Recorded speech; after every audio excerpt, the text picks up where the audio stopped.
तोखे छोकरी मारे थी छो भला छो?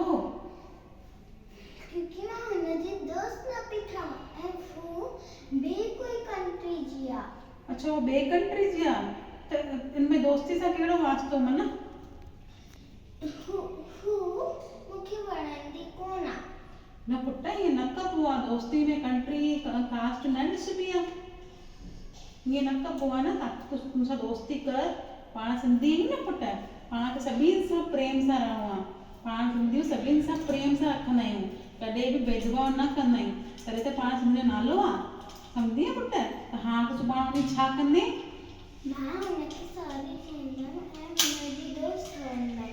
सुठो ॾाढो सुठो पुट हाणे सुभाणे स्कूल वञिजां हुन सां दोस्ती कजां ऐं प्रेम सां रहिजां ऐं सभिनि खां दोस्ती कजां ठीकु आहे मुंहिंजा पुट? ठीकु आहे मम्मी। ठीकु आहे ऐं तोखे ख़बर आहे अॼु मां तुंहिंजे लाइ छा ठाहियो आहे? छा मम्मी? तुंहिंजी फेवरेट डिश ठाही आहे जोकी मूंखे पतो मुंहिंजो पुटु स्कूल मां ईंदो त अची खाईंदो तूं गेस कर मां छा ठाहियो आहे? आलू जो पराठो। यस मां तुंहिंजे लाइ अॼु आलू जो पराठो ठाहियो आहे। जय झूलेलाल। जय झूलेलाल।